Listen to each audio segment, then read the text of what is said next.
Preparing for your first audit. My name is Derik Jahn. I'm an Audit Director at Francis S. Infurchia CPAs. I'm going to talk to you a little bit about what you can expect from your first audit today. An audit to some people can seem very daunting. You may be very nervous about an audit. You may hear the terms of an audit from when you file your tax returns and you're getting an audit from the IRS. These words can be pretty challenging, and you may not know what to expect when your first audit is coming into your business. So I'm going to talk to you a little bit today about that and hopefully ease your nerves as you're getting your first audit done. During the initial audit procedures, we as auditors are going to come in and take a really deep dive into your business. We really want to understand the internal controls that you have in place at your business. We want to be able to talk to your financial staff, your controllers. We may even talk to people in legal and marketing just to understand your business with a little better perspective. This will allow us to conduct a risk-based assessment on your financial statements in order to better audit you. We use certain materiality thresholds based on the size of your business. So certain transactions may be of more interest to us than others. So step one, first you need to understand the scope of your audit. Different businesses require different methodologies, different regulatory requirements. Each audit is different in its own unique way. The first thing you need to understand is the standards under which the audit needs to be completed. Are you a not-for-profit? Are you a manufacturing firm? Are you a retail firm? Do you work in the construction space? Certain requirements require certain types of audits. You need to understand whether your audit requirements are going to be under US GAAP or IFRS. That's where we come in. We can talk to you a little bit about your auditing requirements and what's needed under which financial reporting standard. You also need to understand what period those audits need to be executed under. For instance, certain audits may need to be comparative, meaning a current year and a prior year. Some audits only require a single year.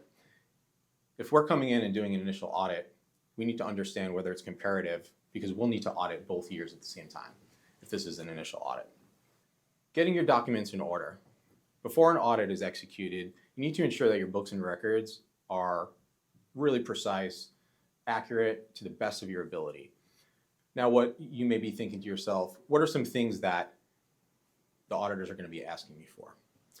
Certain things like a trial balance, general ledger, bank statements, accounts receivable ledgers, accounts payable ledgers, loan documents, line of credit documents, fixed asset registers, invoice listings. These are all different types of documents that you can expect that we will ask you for in your first audit.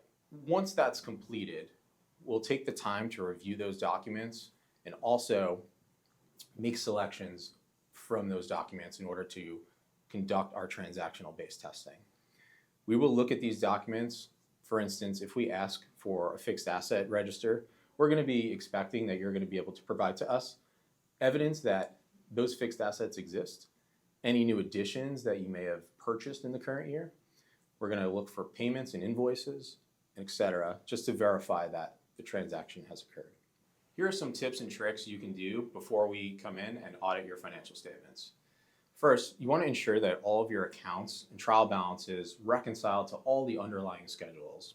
So this includes making sure that your accounts receivable aging, your accounts payable aging, your fixed asset registers, your any other type of subledgers reconcile to your general ledgers. This really helps in the delays when experiencing an audit. When we see that the client's financial records are reconciled, we know there's a degree of confidence in the numbers that we're auditing. A lot less time is going to have to be spent for us to understand why there are unreconciled differences in your business records. Another key aspect for completing a successful audit is to really coordinate with your auditors timely and effectively. The main point of this is that we want to understand if something is going wrong in your business, we want to be the first to react to it. We want to be proactive and not reactive when it comes to auditing your business. During the audit process, we will do our best to create schedules and timelines to conduct the audit in the most efficient way possible. We want to be in and out very quickly so that you can get back to business. These frequent touch points will allow questions to be answered effectively and timely, and that will get us in and out of your business very quickly. Another key factor and tip for those that are expecting an audit to happen. You need to know and understand your own accounting policies.